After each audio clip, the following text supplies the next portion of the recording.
मेरे एक मित्र दंपत्ति को मैंने रिटायरमेंट के बाद विपश्यना ध्यान शिविर करने के लिए भेजा। पहला ही शिविर था। फिर उनसे उनके अनुभव पूछे ताकि वह अनुभव मैं अपने साधकों से भी साझा कर सकूं कि क्या क्या घटता है। पर जब तक हम हर संवेदना को महत्व देना नहीं सीखते, गुरुदेव के शब्दों में कितनी ही सामान्य संवेदना हो या कितना ही पुराने दुर्धर रोग के कारण वह संवेदना आई हो, इस वक्त हम साधना में हैं, शिविर में हैं, तो जब भी साधना में घर में भी बैठे तो जहाँ जहाँ भी हम क्रमवार जाएंगे संवेदना को महत्व देंगे।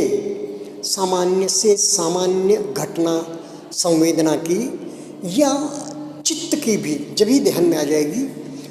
जो भी संवेदना आती है, धम्म जागता है, तभी संवेदना के रूप में प्रकट होता है, चित्त पर कुछ जागता है।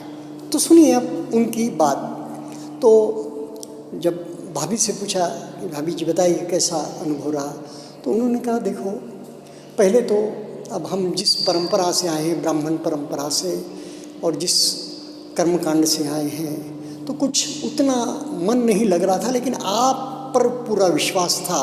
तो मैं बोला इतना ही बताइए, शील समाधि प्रज्ञा, इस विषय में आपको कुछ नहीं, यह तो सनातन विद्या है और शील समाधि प्रज्ञा में हमें कोई भी बिल्कुल हर बात जो है अपनी सी लगी, कोई भी बात पराई सी नहीं लगी। ठीक है। उसके बाद मैंने कहा कैसा लगा, ध्यान के अनुभव बताओ। तो उन्होंने कहा देखो, एक अजब बात हुई। जब मैं शून्यागार में पहली बार गई, हम तो समझे ये गुफाएं अंधेरी गुफाएं होंगी, हम भी अंधेरी गुफाओं में सुनते थे, ध्यान करते थे ऋषि मुनि, लेकिन यह पहला अनुभव था हमारा, ऐसा एकांत, ऐसी गुफा, यानी कि ऐसा शून्यागार, उसमें जाके अकेला बैठना। जैसे ही मैं दोपहर की साधना के बाद 3:30 के साधना के बाद, इंस्ट्रक्शन के बाद जाके बैठी, तो बैठने के बाद थोड़ी देर में एकाग्रता आने लगी और अचानक क्या जागा कि मेरे जैसे शरीर पर काले वस्त्र कोई फेंके जा रहा है, काले वस्त्र इतनी मात्रा में फेंके जा रहा है कि मैं वहाँ काले वस्त्र उठा के फेंक रही हूँ, वहाँ काले वस्त्र फेंके जा रहा है। कोई काले वस्त्र वहाँ नहीं, कोई कहाँ से काले वस्त्र आके गिर रहे, कुछ पता नहीं। ऐसा काले वस्त्रों का ढेर मेरे ऊपर एक बोझ लग गया पूरा, और मैं उसे फेंके जा रही हूँ। मैं पसीना लथपथ हो गई।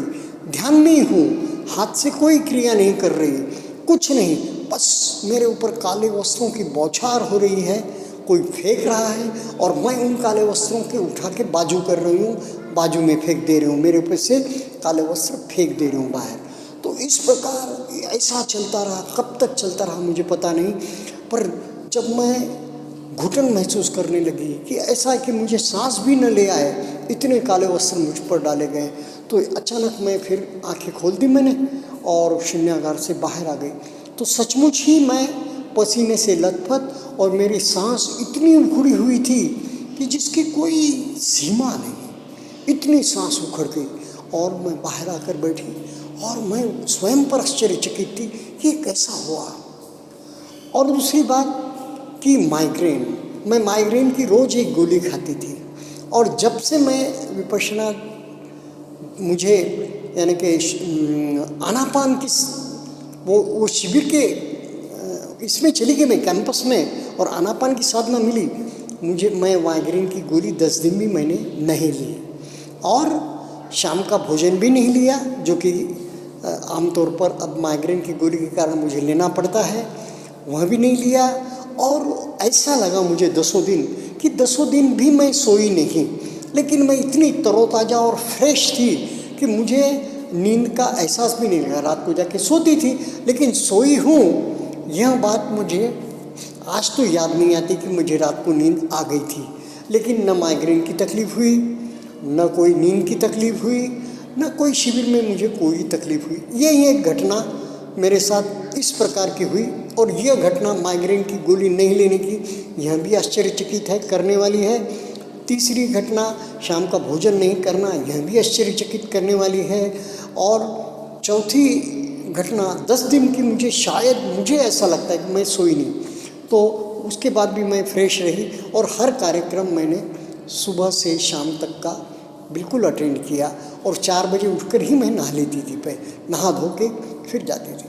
फिर मैंने हमारे मित्र से पूछा, उसने कहा कि बस क्या ध्यान के बारे में तो मैं अब शब्द नहीं मेरे पास कुछ कहने को, पर कुछ क्षण मुझे ऐसे लगे कि मेरा अस्तित्व है नहीं है। मैं अब उनकी भाषाओं में मैं ब्रह्मलीन हो गया हूँ, बिल्कुल मेरा कोई अस्तित्व नहीं है, बस शरीर संवेदना खत्म, कुछ भी नहीं है। यानी कि बिल्कुल सारा संसार जैसे एक हो गया है, यानी कि कुछ अलग सा उनको एक इंद्रियातीत अनुभव जैसा लगा, मुझे लगा अब ये क्या है कि कब कौन सा संस्कार यानी पूर्व संचित कर्म जो फल देते हैं वो किस प्रकार प्रकट हो जाता है साधना में, ध्यान शिविरों में, कहा नहीं जा सकता। आचार्यों के पास जब भी साधक आते हैं कहते हैं यहाँ दुखद संवेदना आई, वहाँ दुखद संवेदना आई, ये इस प्रकार का विचार आया, उस प्रकार का विचार आया, तो क्या होता है? आचार्य कहता है भाई तुम्हारा जो बोरा है, बोरा यानी कि तुम्हारा जो थैला है, उसमें से ये अनेक जन्मों का थैला, कर्मों का संचय, संस्कारों का संचय भरा पड़ा थैला है। उसमें अब कौन सी चीज़ कब ऊपर आके तुम्हारे हाथ में लगेगी यह तो कहा नहीं जा सकता। कौन सी चीज़ उभर कर आएगी, उसमें से कौन से संस्कार उभर कर आएंगे और कौन सी संवेदना उभर कर आएगी, इस पर आपका कोई अधिकार नहीं है।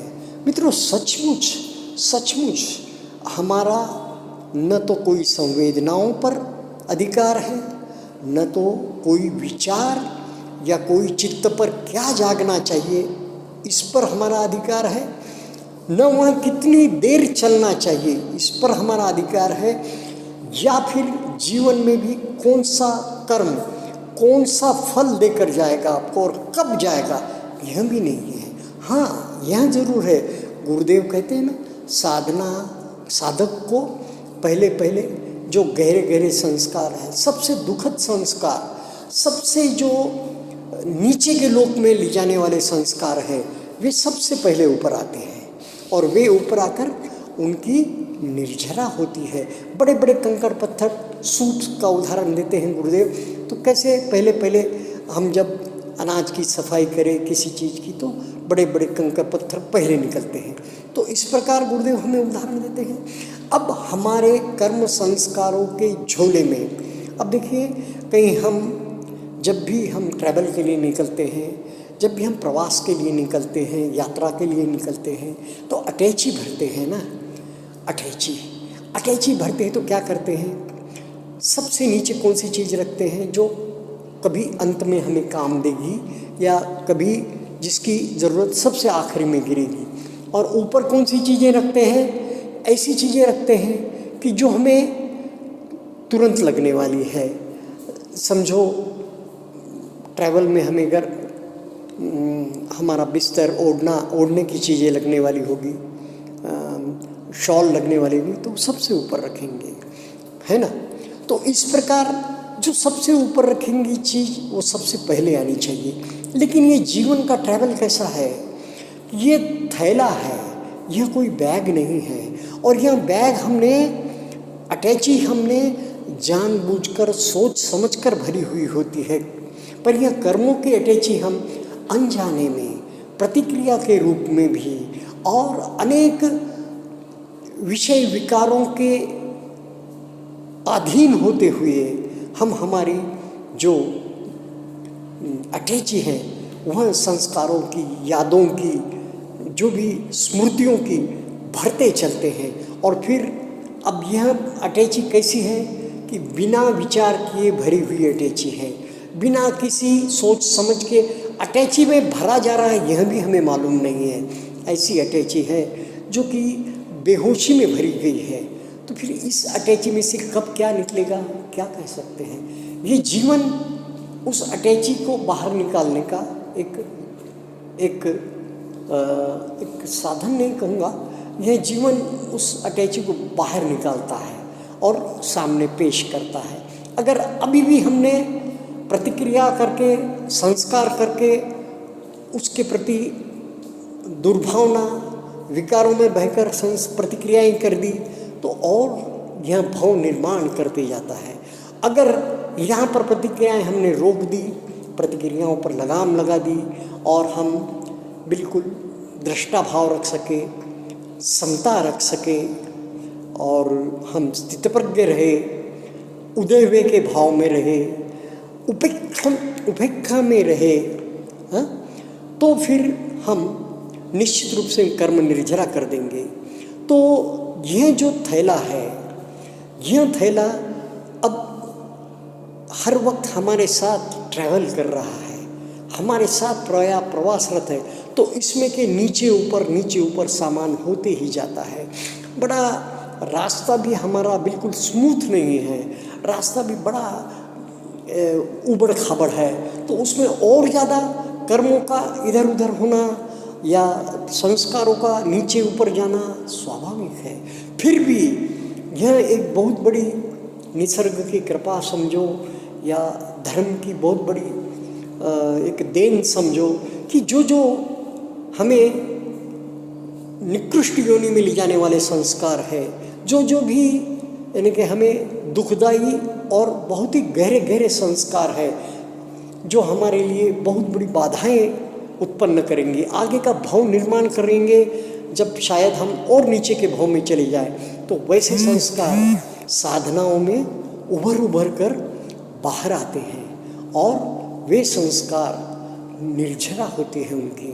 तो इस प्रकार कर्म हो, कर्म संस्कार हो, हमारी वेदनाएं हो, जो संवेदनाएं हैं वो हो, चाहे कर्म फल हो, यह सब जो है उभर कर आएंगे। कब क्या आएगा कुछ कह नहीं सकते। दूसरी बात यह भी है, एक बार निगेटिव यानी कि निकृष्ट कर्म या जो भी द्वेष, दुर्भावना एक बार शुरू हो गई फल देना, बस उसी प्रकार का फल आते ही जाता है और व्यक्ति बुरी तरह से घायल हो जाता है कि मैं किस प्रकार के आंधी तूफान में घिरा हूँ, मैं जो भी करता हूँ वहाँ जो है सो निष्फल या उसमें मुझे असफलता मिलती है। तो इस वक्त बड़े धीरज से काम लेना चाहिए। साधक के लिए तो यह मार्ग ऐसा कटीला मार्ग भी आ जाए तो साधक के लिए बड़ी सेफ राह हो जाती है।